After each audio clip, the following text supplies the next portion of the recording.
Good afternoon. I'm Robyn Smyers, and I'm a member of, oh goodness, I forgot to ring the gong. There we go. Good afternoon. I'm Robyn Smyers. I'm a member of the Board of Directors of the City Club of Cleveland, and it's very much my pleasure to welcome you to the annual State of the Cleveland Schools address by School District CEO Eric Gordon. This is probably the most important State of the Schools address since we began convening these yearly conversations with the community. The editorial board of the Plain Dealer and Northeast Ohio Media Group framed the issue quite succinctly in their Sunday editorial a few days ago. Quote, "For years, the Cleveland schools, grappling with high levels of poverty and chaotic home lives for many students, have been mired in the near intractable dysfunction and traditionally are at the bottom of the heap for state report cards. Nevertheless, voters made a big bet in November that unpretentious but sharp Cleveland Schools CEO Eric Gordon could turn around the limping district and thus improve Cleveland's economic future. They voted for a 4-year, 15 mil school levy that will bring in millions. They deserve results." End quote. That 15 mil levy was passed to fund the Cleveland Plan, an ambitious and far-reaching proposal to turn around the district. That plan was a product of a unique collaboration among many people that are here today in the audience, including Cleveland Mayor Frank Jackson, the Cleveland Teachers Union, a bipartisan group of state legislators led by State Senator Nina Turner and State Representative Sandra Williams, the Cleveland Foundation, the George Gunn Foundation, the Greater Cleveland Partnership, a coalition of charter schools, and Ohio Governor John Kasich. That's an unlikely group of bedfellows, but that potent combination is exactly what makes the Cleveland Plan so significant, not just for Cleveland and Ohio, but for the nation as well. The Cleveland Plan is built on the principle of aggressively growing the number of high-performing schools. The Cleveland Plan proposes to phase out failing schools, moving to a year-round calendar in many cases, increasing support for high-quality charter schools, technology enhancements in the classroom, and the stronger process for the recruitment and nurturing of high-quality teachers. With the beginning of the school year this month, the Cleveland Plan has finally launched, and we are, I believe, all here today to hear exactly how that launch is going. Ladies and gentlemen, here is the CEO of the Cleveland Metropolitan School District, Eric Gordon.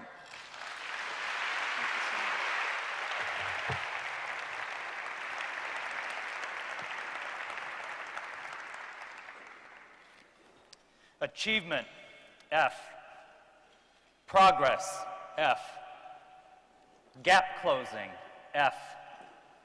Graduation rate, F. The report card is the same, and that's why the Cleveland Metropolitan School District is different. Good afternoon, and thank you for attending this year's State of the Schools address. Before I start, I just want to take a moment. Weren't the students great that greeted us all the way through? Let's just thank all of my kids that came out to celebrate today.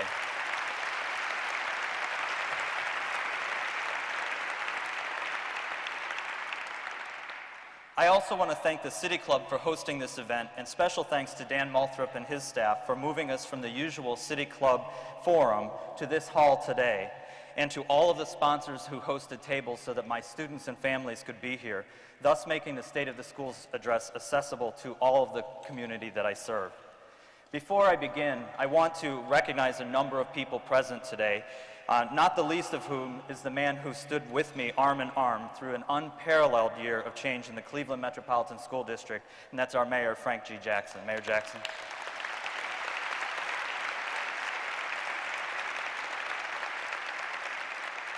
The same can be said for the Cleveland Board of Education, 6 of whom are here today. Our board chair, Denise Link, our vice chair, Louise Dempsey, and board members Willetta Milam, Stephanie Morales, Dr. Lisa Thomas, and Mr. Eric Wobser. And thank you for your leadership over the past year.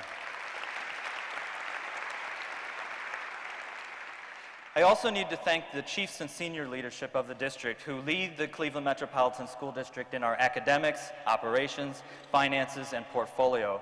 This is not my work, it is our collective work, and I'm so grateful to Christine Fowler-Mack, Michelle Pierre-Farid, Serena Houston-Edwards, John Scanlon, Patrick Zahn, and the entire senior leadership team. Thank you for all you've done.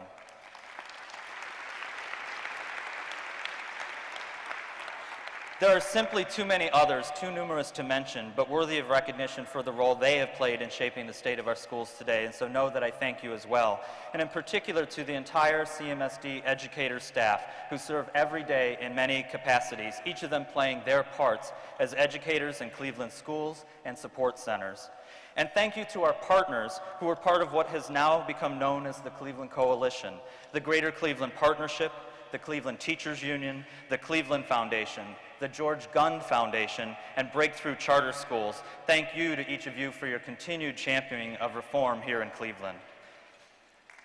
Yeah, let's thank them as well, please. Thank you. And finally, just thank you for being here today and for listening to the important update on the state of the public schools. I was asked by a reporter early on what I was most fearful of, and my fear was that we'd get the levy passed and people would go back to business and forget the schools. But your attendance today, 850 strong, shows that you're still committed to our accountability and to our support, and so thank you for being here today. So the report card's the same, and that's why we're different. You may have already noticed the large clock ticking down the seconds beside me. The time clock, like the clock that's turning continuously on the homepage of the CMSD website, is ticking down the seconds remaining for Cleveland to fulfill its Issue 107 levy commitments to revolutionize education in our city. 1 year ago, we, the Cleveland Metropolitan School District, our Cleveland Plan partners, our levy workers and supporters, made promises to the people of Cleveland and their children that with the right plan right now, we would deliver the quality education that our students need and deserve. There is no promise more pressing, no mission more noble, and no work more inspiring than that of a public's responsibility to educate all of its children. And for urban school children, for my kids, it's not just a noble and inspiring act, it is a moral imperative to leverage disadvantaged youth, an ethical, civic responsibility to lift children of poverty through the one means that has for more than a century been the great equalizer, and that is education. The clock is ticking to make good on promises we have made to state legislators in Columbus who gave us 6 years to meet the goals of the Cleveland Plan. The clock is ticking on promises we made to the citizens of Cleveland when last November they showed their faith in the Cleveland Plan and passed Issue 107, giving CMSD the resources it needs to do the work that must be done in our schools, and giving us 4 years to deliver results. Most importantly, the clock is ticking for the children of Cleveland, who face a world economy that has raced far ahead of them, leaving them behind and in fact forgotten. There is no time to wait. The future of Cleveland's children is in our hands, and I'm here to share with you today the progress we have made in the mission that is my life's work, and for people throughout this room, our honorable charge. It's ironic that a similar clock started ticking 30 years ago this year, after the now historic document titled A Nation at Risk was released. The report warned our nation in 1983, when I was in the 8th grade, about the dangers inherent in the rising tide of mediocrity in America's schools.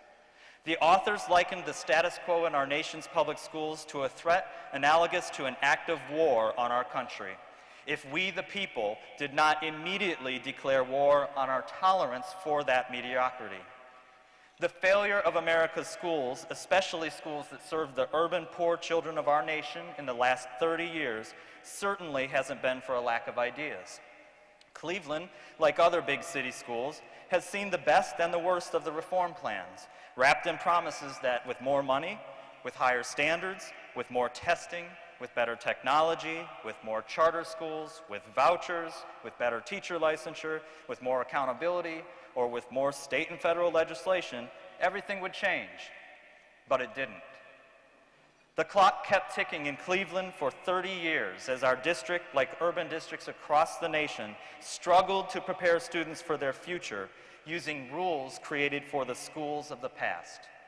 Cleveland and other districts failed to change with the times, holding on tightly to industrial-era work rules and to a get-back-to-basics dogma, while school systems in the rest of the world raced ahead of us. Today, a Forbes report shows American 15-year-olds now rank 14th in reading, 17th in science, 25th in math, trailing their counterparts in a global economy, even as countries like Estonia and Poland race ahead. In fact, 1/3 of our nation's entering college students need remedial education, and the statistics are even more alarming for the plight of minority youth, which comprise the majority of our school population. The clock went on ticking for 30 years, and despite the call of a nation at risk for immediate and dramatic change, in Cleveland and in urban education systems across America, it's as if time stood still. We all know the Washington Irving story of Rip Van Winkle, the man who climbed up the mountainside to take a nap in the woods, only to wake up 20 years later to find the whole world had changed. If Rip Van Winkle had taken his nap in 1993, he would wake up today shocked to find the internet, cell phones, high-definition TVs, Facebook and Twitter. And by the way, I hope you're tweeting at Cle Metro Schools right now, #CityClub. Just about everything that would affect Rip Van Winkle's daily life would look unfamiliar to him, except, of course, his school. Despite decades of reform, most of America's schools look very much like they did 30 years ago, and strikingly similar to schools 100 years ago, when John Dewey, the father of American education, called for dramatic reform of schools. Dewey called for systems where teachers are knowledge producers, not simply implementers of knowledge created by others. 100 years ago, he called for a system where school administrators support the work of teachers instead of simply monitoring and controlling them. The rhetoric sounds familiar today, but the reality is much has changed in the nation's schools in 100 years, while the world has changed dramatically. What 30 years ago was a nation at risk is now a nation in crisis. 30 years ago, a Cleveland high school dropout could get a manufacturing job and make a good living. Today, those jobs are located in emerging nations. 30 years ago, a Cleveland high school dropout could own a home. Today, unfortunately, our city has been recognized as the nation's center for home foreclosures. Today, cities throughout the country are declaring bankruptcy after years of struggling to support the needs of residents whose school systems 30 years ago failed to equip them with the knowledge and skills they needed to advance and take care of themselves in a rapidly changing world. In this new world, American schools look less like the 21st century learning centers they must be, and more like the schools of pioneer days, when school calendars were formed around agrarian planting seasons, when administrators used checklist evaluations, and when teachers, placed by seniority, relied simply on textbooks to impart and deliver knowledge. 1 year ago, when I stood before you, I envisioned a different CMSD. And this year, I'm here to tell you that CMSD is different. 1 year ago, when I delivered the 2012 State of the Schools address, the ink was still drying on legislation signed by Governor John Kasich only 2 months before, passing into law the Cleveland Plan. Issue 107 was on the November ballot, and I challenged my staff and the people of Cleveland that if we didn't declare war on mediocrity and failure in Cleveland, no federal report, no government mandate, and no state solution was going to save our schools and put the children of Cleveland on equal footing with their peers. But I also stood before you with a vision of what we could be now that the Cleveland Plan was law, what we could be with the passage of Cleveland's first levy in 16 years. And by the way, the kids who were seniors last year were 2 the last time we passed a levy. That's what 16 years is in a school life. And what we could be with a collective bargaining agreement that would put what's best for Cleveland's children on the table as we made every decision about what we, the adults, do in the school system. Last year, we had just cut $40 million from our budget again. Last year, we had laid off 400 teachers and educators again. Last year, we increased class sizes, many into the 40s, again. I stood before you after cutting electives like art, music, physical education, and library media services again. In fact, last year, I stood before you after cutting the student school day by 50 minutes, just so we could keep the lights on.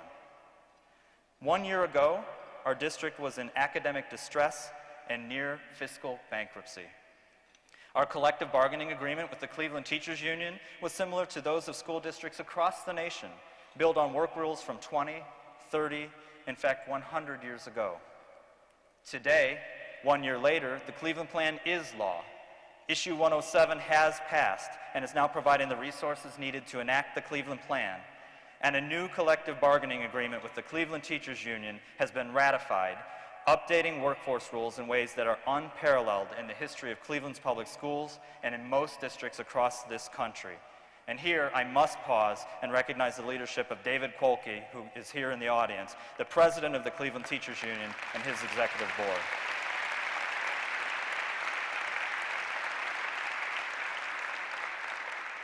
An important milestone was CMSD's successful petition to Ohio's Superintendent of Public Instruction for a waiver from a state-led academic distress commission, reaffirming faith in the Cleveland Plan and the work that we locally know we can do. Essentially, Cleveland avoided a state takeover of our city's public schools and did so by having three elements in place: the Cleveland Plan, which Superintendent Ross himself called the right plan right now for Cleveland, taxpayer support of Issue 107, and a staff and community committed to delivering on that plan. With the Cleveland Plan in place, with the levy dollars to deliver on the plan, and with our new collective bargaining agreement that removes barriers for delivering on the plan, CMSD looks and feels different in many ways. What a difference a year makes. This year, instead of laying off teachers and school leaders at the start of the school year, we recalled teachers from layoff and are hiring hundreds more. This year, instead of increasing class sizes, we have reduced class sizes to averages of 25 to 30 students, so teachers can focus on engaging every student in learning every day. This year, after restoring art, music, physical education, and library and media services we had previously cut, we also added many more honors and advanced placement courses, including courses taught by teachers like Sherry Obrensky, and I'll ask her to stand, a social studies teacher at Jane Addams Business Careers Center. And Ms. Obrensky, for the first time in her 15-year career in Cleveland, has the opportunity to teach advanced placement American government for her students.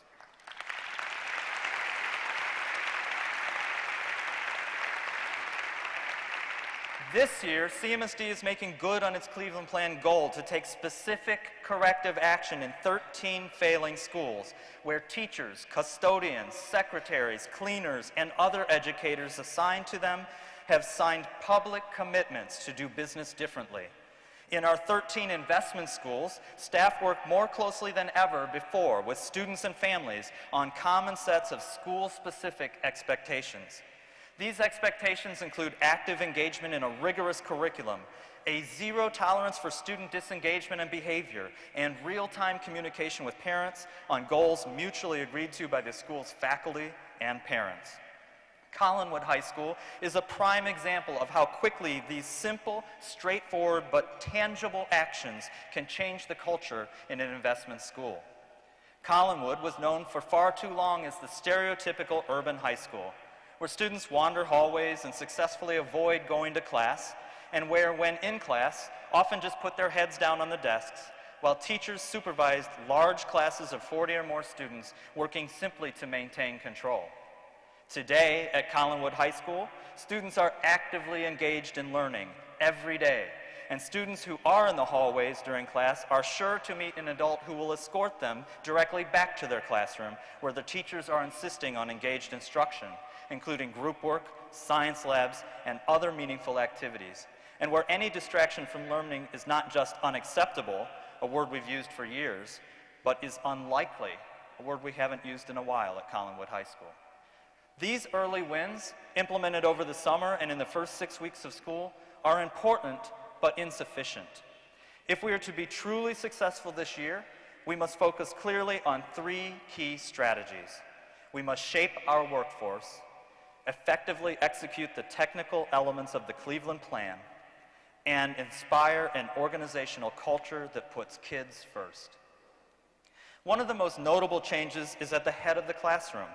With a commitment to shaping and developing our workforce at CMSD, we are mindful that Cleveland has one of the most veteran workforces in the field of urban education. In Cleveland, 92% of our teachers have 8 or more years of experience, compared to an average of about 51% among other urban districts we've studied. With a large number of our veteran teachers eligible to retire soon, we are proactively using the most effective tools available to screen new candidates and to secure the most highly qualified and dedicated pools of teacher candidates for school-based hiring. Unlike the centralized hiring process of the past, today, principals are working with teachers, parents, and community members to select the right teachers from candidates whose qualifications and experience best meet the needs of students in their schools. In fact, CMSD parent Aaron Knuckles, a Harvey Rice parent, is here today, and if he would stand, Mr. Knuckles has seen and felt the difference at Harvey Rice School.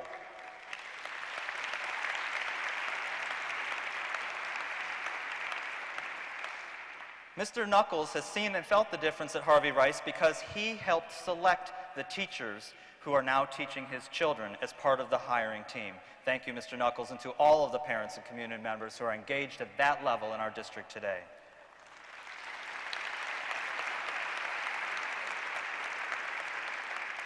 CMSD is training and supporting these school-based hiring teams so that they are knowledgeable and prepared to make the right decisions when hiring educators, to raise student achievement at their schools. And just last Monday, hundreds of principals, teachers, parents, and community leaders just like Mr. Knuckles participated in a district-wide hiring fair at Lincoln West High School, where we will be hiring between 100 and 150 new teachers for the district, and the first time in over a decade.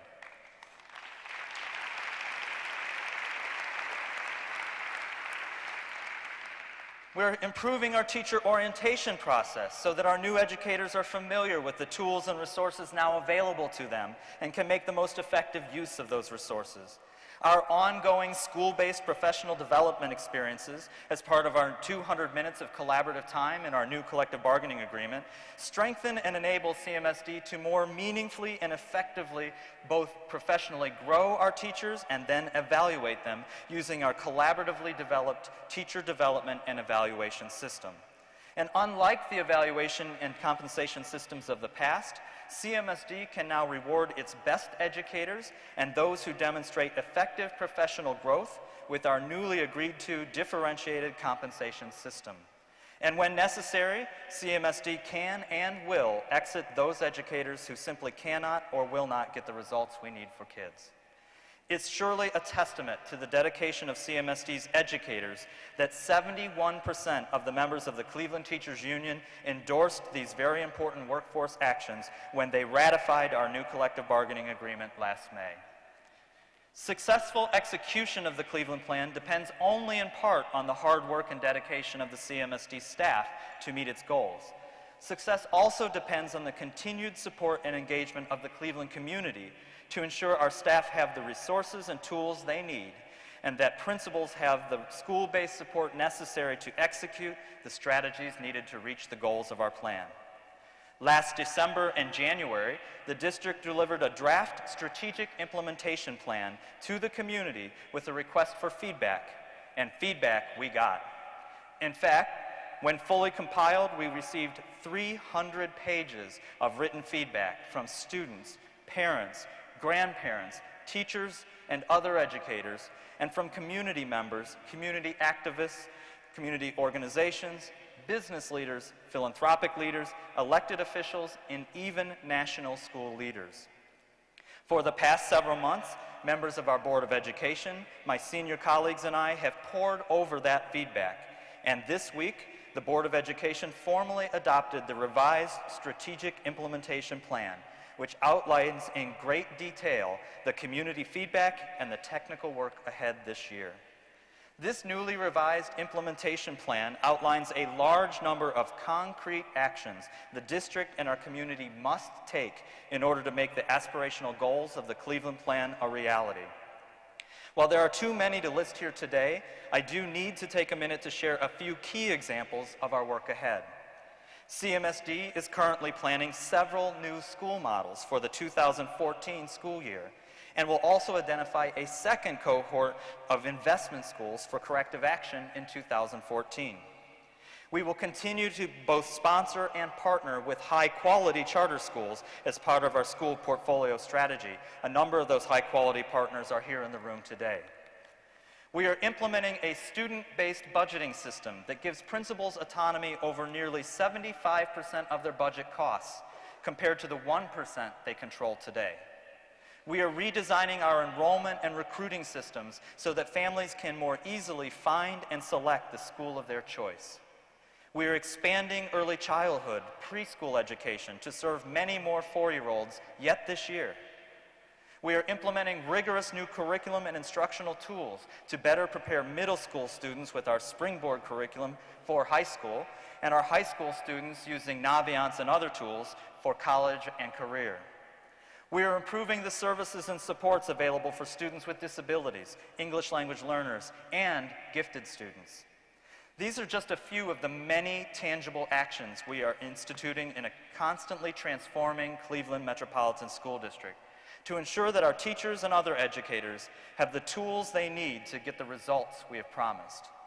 The strategic implementation plan includes both outputs and outcomes, as well as specific timelines associated with each strategy, so that the Cleveland community can anticipate public, transparent reporting to the district progress at the end of each school quarter, in much the same way that children and families receive their school report card.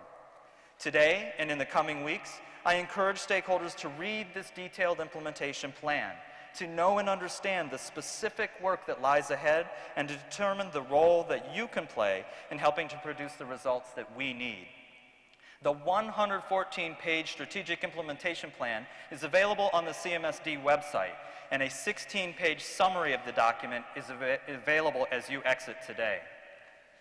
CMSD is working every day to reverse the culture of low expectations for our students and our schools, and to restore Cleveland's faith in its public schools.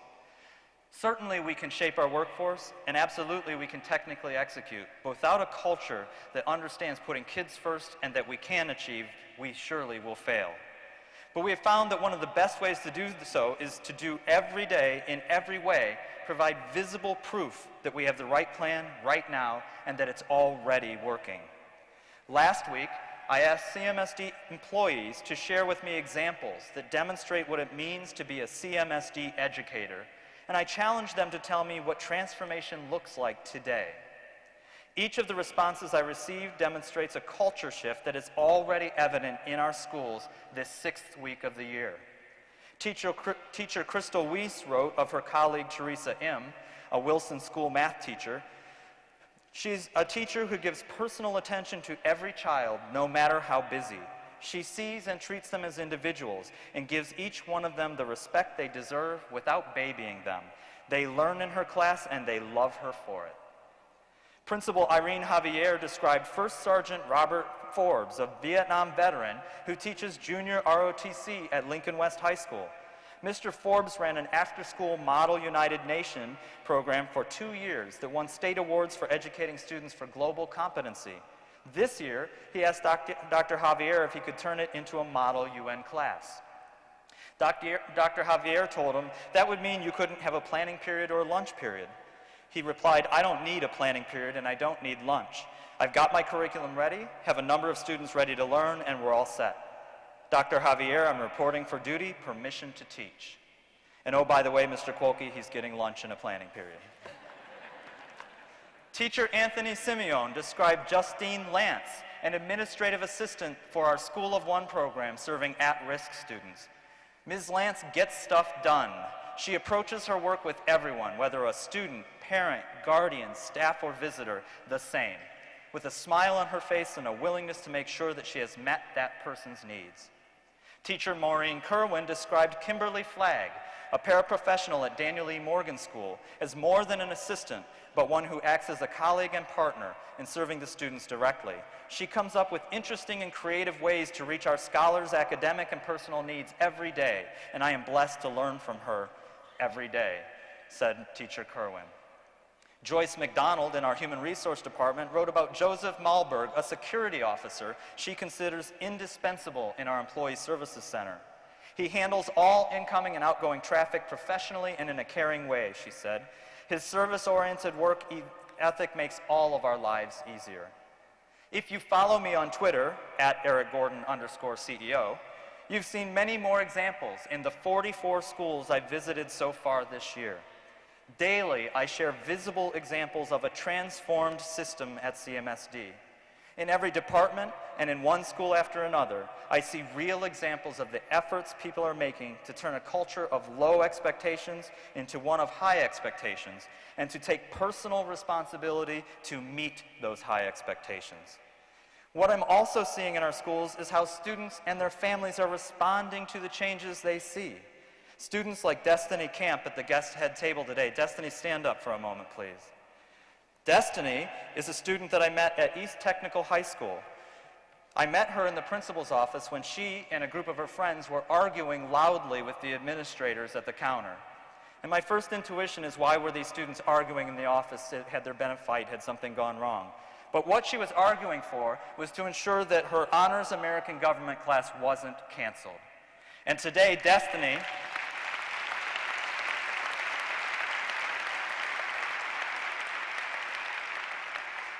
Destiny is taking 4 honors classes, including the American government class that she successfully saved at East Technical High School this year.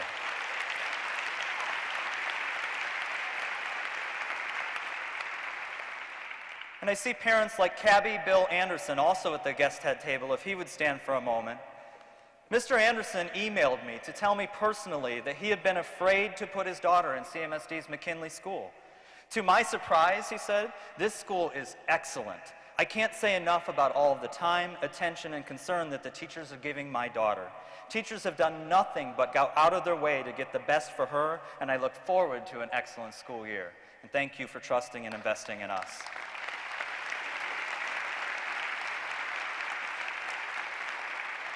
CMSD schools are already different this year, and we must all, educators, families, caregivers, and community members alike, continue to expect and insist upon these positive cultural changes in the year ahead.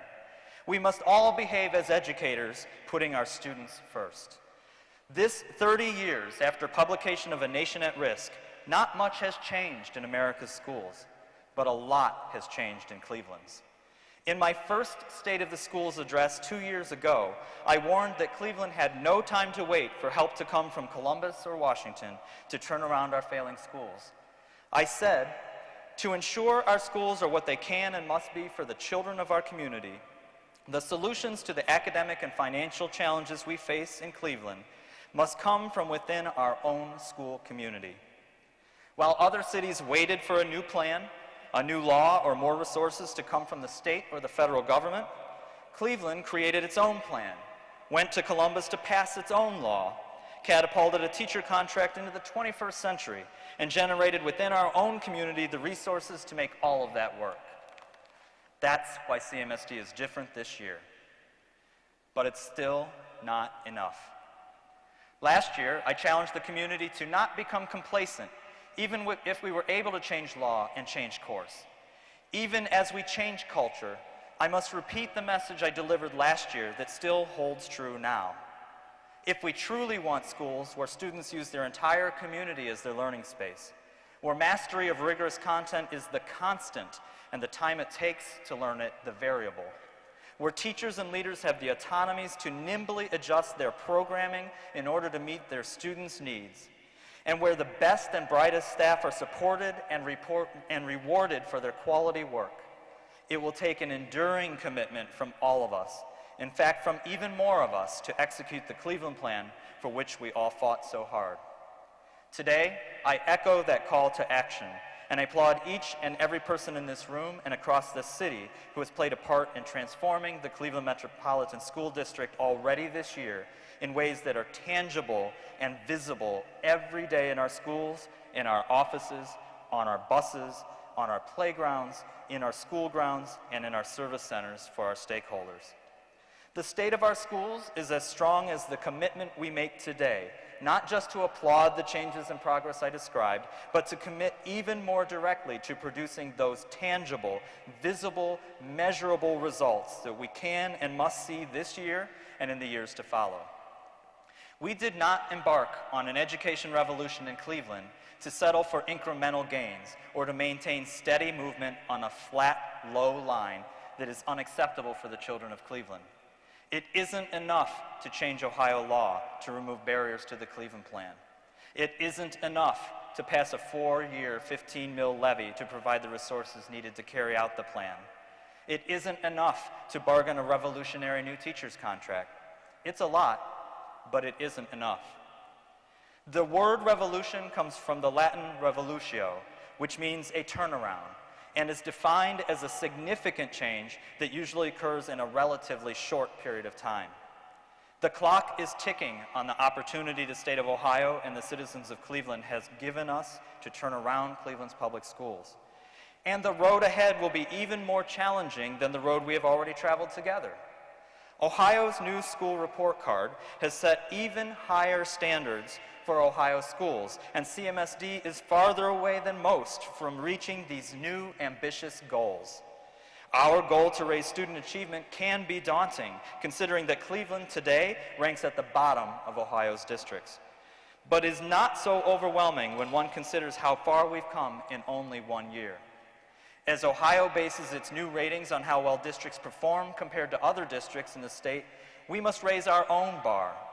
We must, in the year ahead, work together to see dramatic jumps in our rankings on these state measures, both in the number of CMSD schools that move up the ranking lists and in where the district ranks as a whole. That, and nothing less than that, will be our measure of success or failure in the year to come.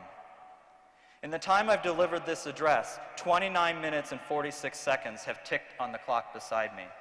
We don't have another second to lose. The children of Cleveland have waited long enough. Thank you for your time and attention today. I look forward to your questions.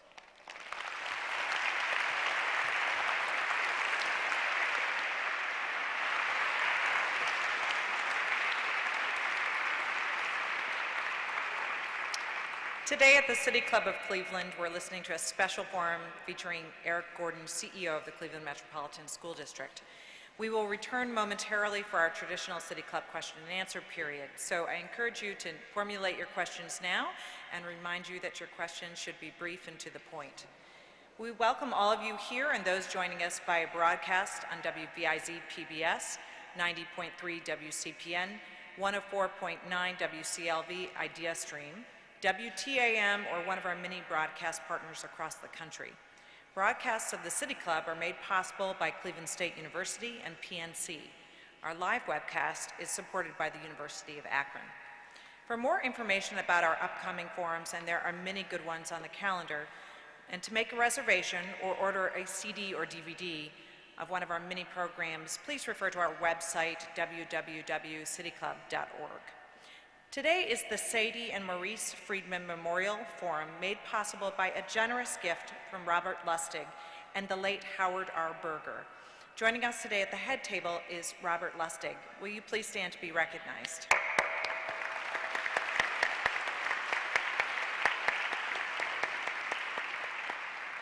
These kind of endowed forums are a very important part of our programming at the City Club.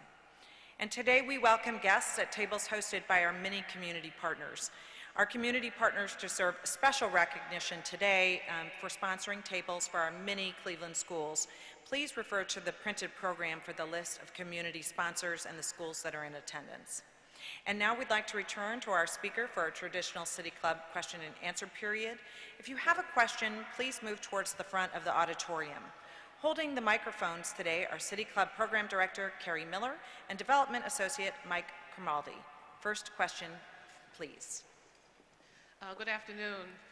CEO Gordon, first I really appreciate the personal examples of teacher successes and individual successes that you gave, and thank you for highlighting the parents and the students. That was wonderful. My question, do you have a student advisory group or student advisory council that you meet with on a regular basis? It is so important to make sure that the voices of students are heard in this huge transformation process. Thank you, Ms. Johnson, and thank you for your service. Ms. Johnson is a retired Cleveland teacher. Thank you. Part of the statute in House Bill 525 actually mandates a student advisory group representative of all participating students in every one of our high schools, and that they both report to the principal of those schools and to the superintendent, me, at least twice a year. I think that's a good start.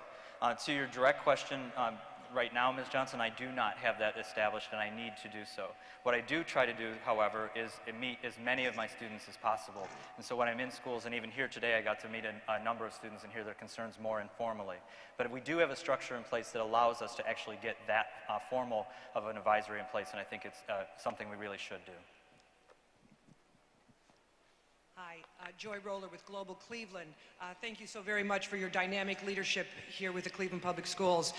My question is, what strategies is the CMSD putting in place directly linking educational curriculum with the businesses and industries that need workers? For example, within a 50-mile radius of Cleveland, there are 5,000 open IT jobs. What strategies are you implementing to create a pipeline for Cleveland students to those jobs, engineering, IT, advanced manufacturing? Thank you, Joy. The first thing that I would say is that, we often say that students should be college ready, and that puts off a lot of people because not everybody thinks of themselves as a four-year college. To Joy's point, we need to really talk about technical degree, two-year degree, four-year degree, Tech 2-4, because that's where a lot of these industries are. I'll tell you, the first place we started was at home, and I'll ask them to stand here. I know the Jane Addams Business Career students are here. The first thing we did is partner up with Youth Opportunities Unlimited to start actually taking kids who are learning these kinds of skills and putting them into our own workforce where we're implementing these skills, where they're getting on-the-job training. And that includes students who are working directly with our IT, with our construction crews, working in my office, in our communications. We're also redesigning our career technical education. We're working closely with the mayor's office to look at pre-apprenticeship and school-to-apprenticeship programs. We're rebuilding our Max Hayes Career Center that has the information technologies careers in it, and have been actively seeking additional business partnerships. I would challenge one way that business communities can help is when you're saying this, business communities often look to Cuyahoga Community College and adult workforce training as the only avenue to cultivate that workforce. And our friends from Tri-C are here in an important part of it, but we actually need to look at making sure that we don't get people into an adult workforce retraining need because they left high school more prepared. And so I need business to think of us as part of that partnership as well. Yes, Mr. Gordon, how are you? Great. I admire the fact that you spoke about some of the teachers and principals, but I have yet to hear you speak about Cleveland Early College at John Hay. Principal Lockhart, her staff, the students, they have been #1 for 3 years in the state. Right now they are #3 out of all the schools in the state of Ohio, and #6 of any school, K through 12. And is it because they were doing this before the levy, or is it because you just missed it? I just want to know. So I will tell you, I actually greeted the early college students. We have our photo taken, and it's already up on the CEO page from today. So I am engaged with the kids at early college as well. If you've followed me or know me in any close way, you know that I don't celebrate much, but that I attend to problems. And so the downside of that is that sometimes I don't remember to celebrate great achievements like early college, high school publicly. And we do need to acknowledge that kind of work that does go on in this district every single day. And yeah, let's take an opportunity to acknowledge that.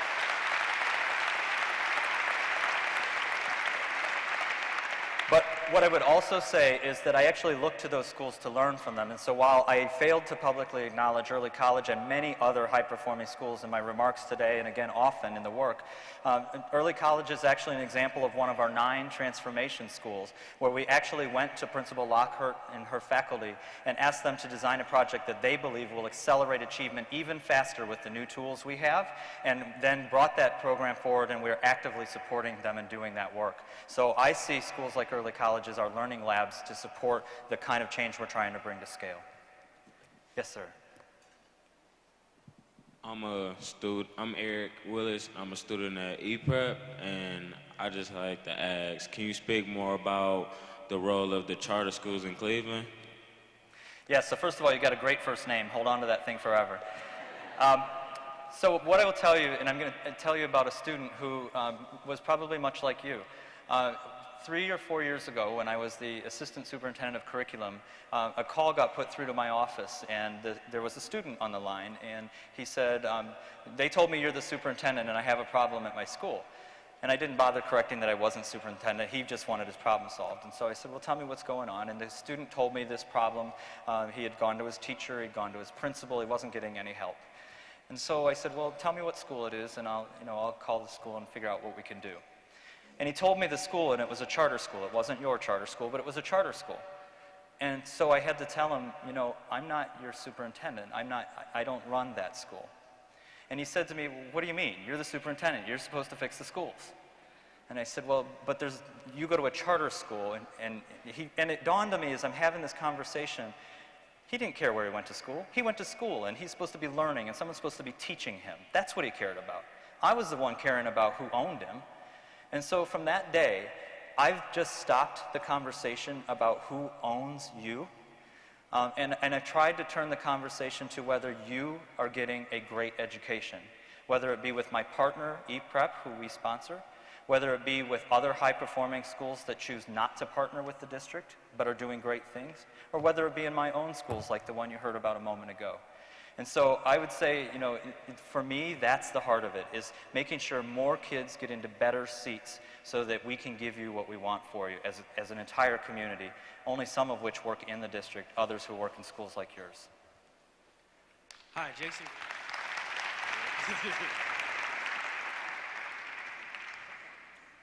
Hello, Eric Gordon. Hi there. Jason Grant at Cleveland School of Science and Medicine. I wrote a grant like many of my other colleagues at my school, and my grant was on SAT prep, and we were funded last year, and we're going to be starting the SAT prep course this year. How do you see moving CMSD students towards getting the best scores they can get on the SAT so they can have better odds on getting into college? So thank you for the question, and thank you for the work you're doing at Science and Medicine. Science and Medicine's faculty and kids are the most innovative. Yesterday, their students shared with me a grant the students wrote for an anti-bullying program, just to show you the level of engagement at Science and Medicine High School. What I would say is this. This morning, my senior leadership team and I met for 3.5 hours. We do that every Wednesday morning to really study the data of the district and plan forward. And I'll tell you that that's the important work. So, a lot of people said, are we having the meeting? I know today's State of the Schools. And I said, State of the Schools is important in communicating, but that's our work. And in that work today, we were looking at the NWEA data, which is a 9th grade assessment that all of our students take.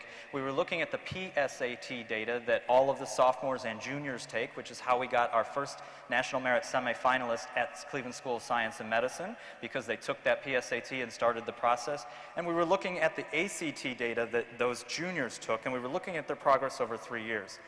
We were having the conversations about the tools we need to put in place to help schools in our district, whether it be East Tech, where Destiny goes, or Science and Medicine, or early college, to stop looking at OGT as the answer and start looking at being prepared for ACT, SAT, PSAT, advanced placement, because if you're ready for those things, you will pass the OGT. And so,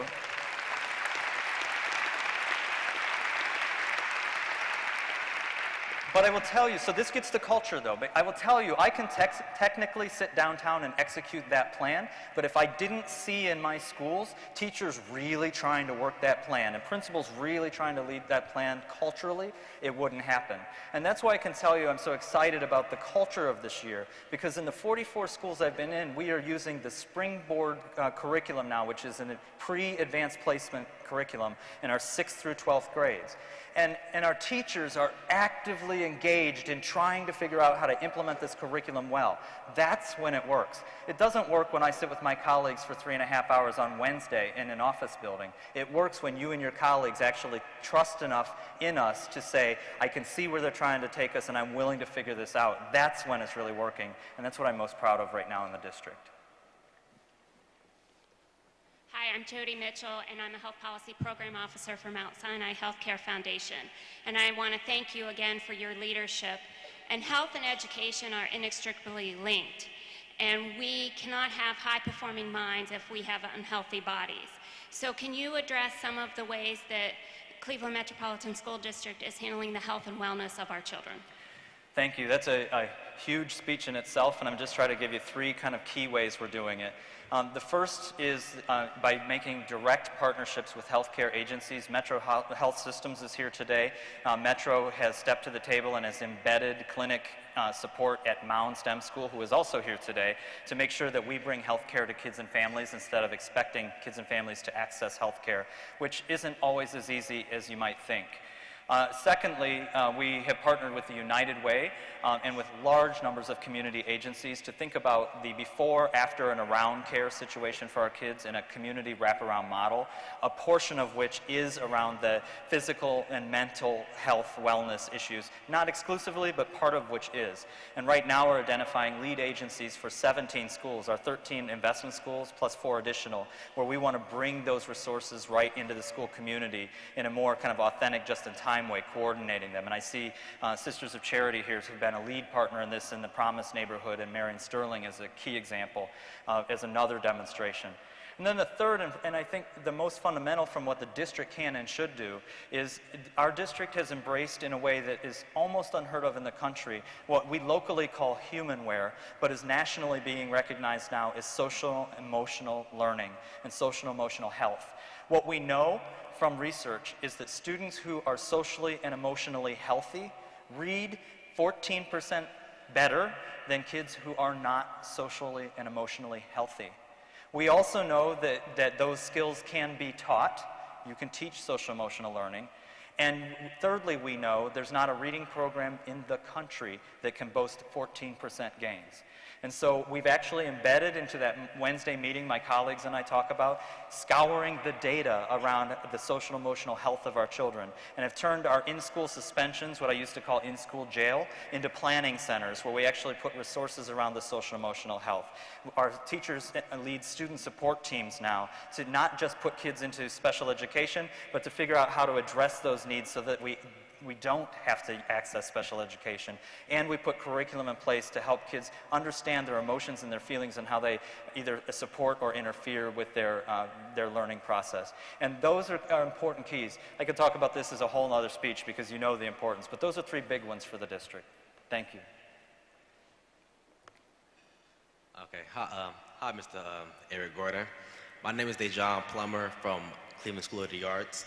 And you had a lot of great points, but especially the point about the idea of letting principals to control 75% of their budget. But what kind of things would that cover? Would schools really have autonomy? Oh, autonomy. Yeah. It's exactly the right question, and it's the heart of the work we're doing. You know, to just call it like it is. My bet on success is that if I'm not in control, but your teachers and leaders are, they can get results. So instead of me dictating from an office building downtown what they should be doing for you, I have to trust that they know.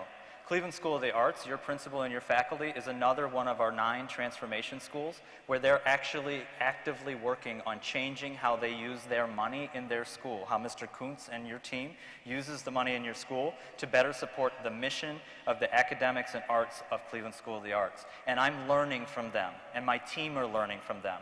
They actually came in and presented and told us, this is what you got wrong, Mr. Gordon. And I gave them permission to tell me I was wrong so that I could learn from them and then share it with all of the other schools. So you just hit it exactly on. It's how do I, as quickly as possible, relinquish the control that somehow suggests that I have the answer for you, who, as much as I would love to know really well, I only know from this interaction, instead of the teachers who work with you every day and the educators that work around you every day. It's the heart of the question, and it's what the Cleveland Plan's about. CEO Gordon, Marcia Mockabee from the Urban League of Greater Cleveland. Yes. And my first comment is, you know that there are many partners that stand with you in your commitment to the passion that you have for making sure that the young people of our community are ready for college, work, and life. So my question has to do with what is being done in the district to really create a culture of engagement to bring in those organizations that have a strong track record of helping develop social and emotional learning? Sure. So the first thing, and thank you, Marcia, first of all, for the question. The first thing I'm going to go back to is this relationship with the United Way. One of the things that I say to my team an awful lot is if they didn't teach it to us in principal school, we should stop doing it. You know, there actually are people who are scholars in other fields and that I am not. And so one example of that is about how to be much more effective in community engagement. So we reached out to the United Way, and Bill Kitson and his team are here today, and they are helping us take the strategy of identifying lead agencies who are community active organizations, who know the resources of the community, who know you, Marcia, and can coordinate and broker so that the right resources get to the right kids. I will tell you what you and your colleagues need to do for me is to make sure that we broker. That's the missing link here. What we've done in the past is we've had all of these agencies doing great, great things, and it's like rain into the ocean or rain into Lake Erie. The lake's no different at the end of the day. But if we rain it into a rain barrel and irrigate, then all of a sudden something different is growing. And so the broker's job is to say, these kids need mentoring, and the Big Brothers Big Sisters mentoring program is the place that's going to match those mentors. Those kids need tutoring, and the RSVP tutoring program is available, and we're going to match them so that the tutor and the kid get matched correctly. The job training kinds of things that you do can become part of the connection to industry that we spoke of earlier. That the community wraparound services are brought into the school for the right kids. That sort of thing. So that's the first one. The second, though, is actually even getting more grassroots and reaching out to organizations like Common Good Ohio, Greater Cleveland Congregations, and our faith leaders and other people who have stepped up, very actively engaged to bring families and community back together in their own social wellness. And so I participate in an awful lot of town hall meetings where we get to talk in these dialogues because, you know, people often want to say, oh, well, your families just aren't engaged. Look at this room. If you are a parent or a family member, stand up. If you're a parent or a family member here today, stand up. And these are people who should be at work.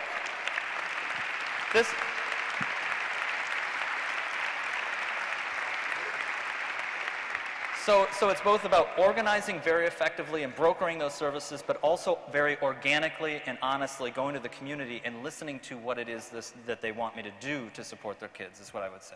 Thank you.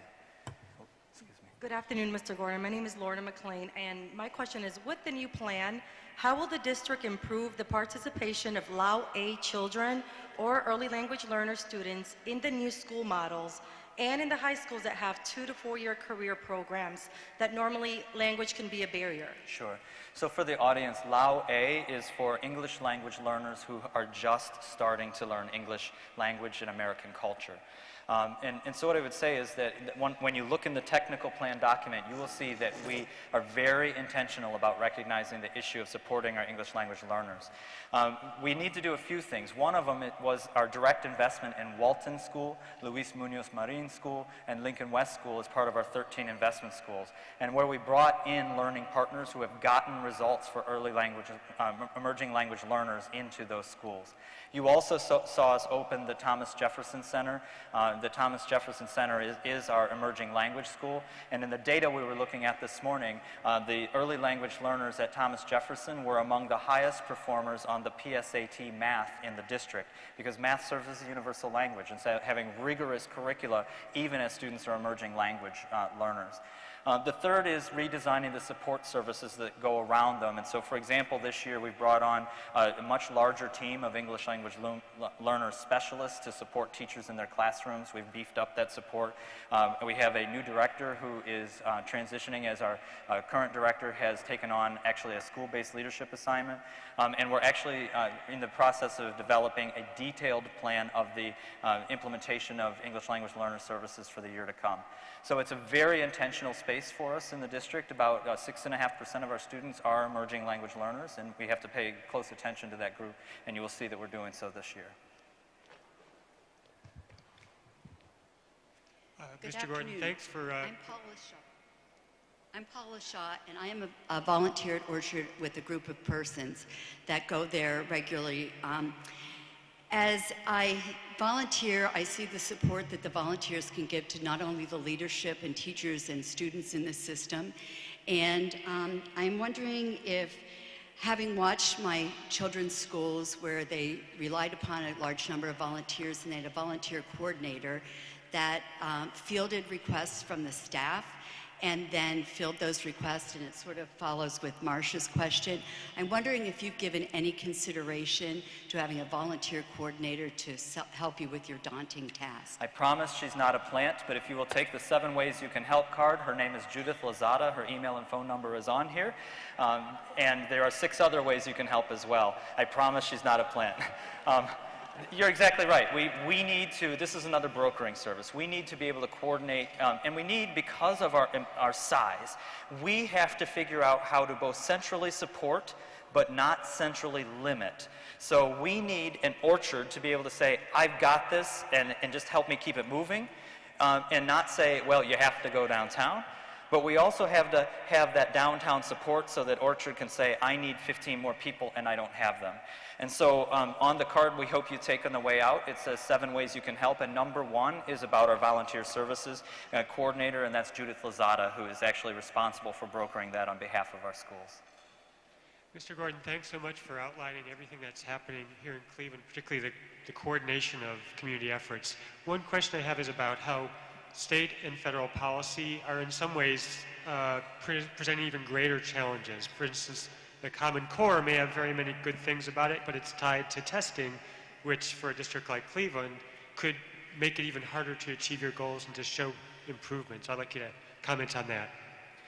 So it's a really interesting question, Pete. State and federal policy in education has begun changing so rapidly that those of us doing the work are not actually sure what's next. So people have asked me, what are the tests going to be?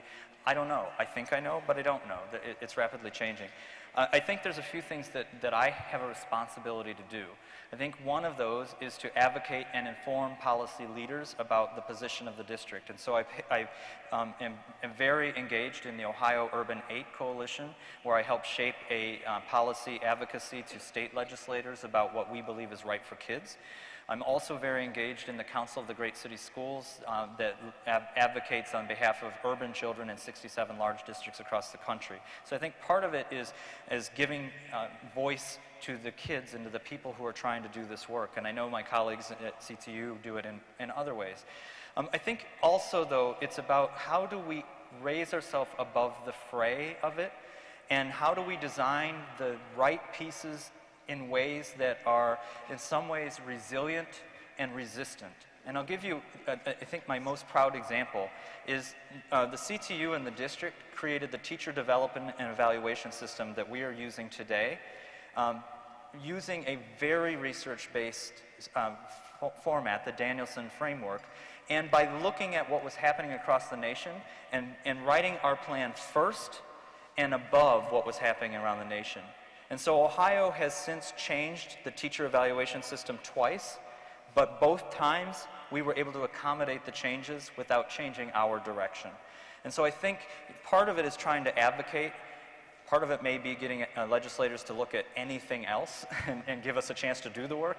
But I think the big part of it is actually building the infrastructure of what is right, the differentiated compensation, the teacher development and evaluation systems, the things that we have done in our collective bargaining and our statute that somehow raise us above that fray and kind of buffer us while we do the work. It's a really complex question, so it's probably not a totally satisfying answer, but that's what I got. Hello, Mr. Eric Gordon. My name is Rick Pittman, and I'd like to thank you and Mayor Jackson for all your great work on this great plan. What I did not hear you speak about today was how you're going to handle the problem of some disruptive kids that may be disrupted to the learning process so the teachers can better teach and we can achieve these great goals. Sure. So, you know, we are an urban district, and that means our kids often bring things into the schools that influences their learning. There's a few things that we can technically do, and there's a few things, again, that I'm going to point back to culture that manages really very differently. So first of all, we've opened a program called School of One for our high school students, which gives kids who regular school is just not working for them, whether it be because they just don't like school or because their home life or whatever, where we have teachers and administrators who have created a just-in-time programming that is connected to their high school but extracted from their classrooms. And we've had really great success with it so far. High graduation rates for kids who would have otherwise gone to our old Margaret Ireland facility, which we've since closed and leased to a partner now. That was a failure factory, and we knew it was. So part of it is about programming and getting those programs in place. Part of it is about the planning centers and the student support teams and giving our teachers and administrators the resources to address the needs of the kids. So our planning center professionals actually have written curriculum that when I see this behavior, here's what I can do to help, and so that helps to de-escalate some of the behaviors. But some of it also is really, again, a culture issue.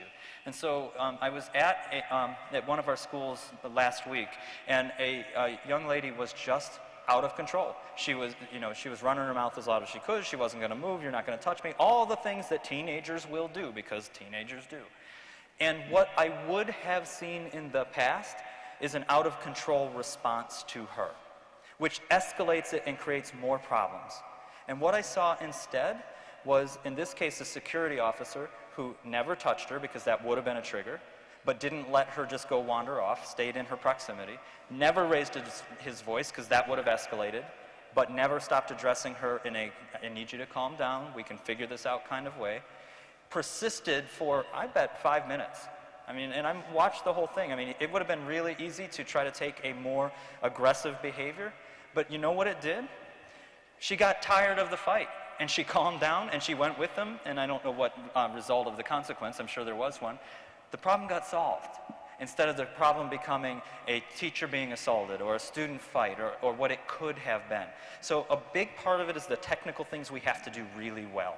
But the other part of it is really supporting our educators in a culture that knows how to help that child when she didn't know how to help herself.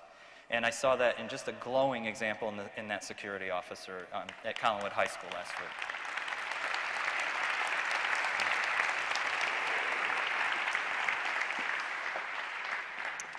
Today at the City Club, we've been listening to a special forum featuring Eric Gordon, the CEO of the Cleveland Metropolitan School District. Thank you, Mr. Gordon.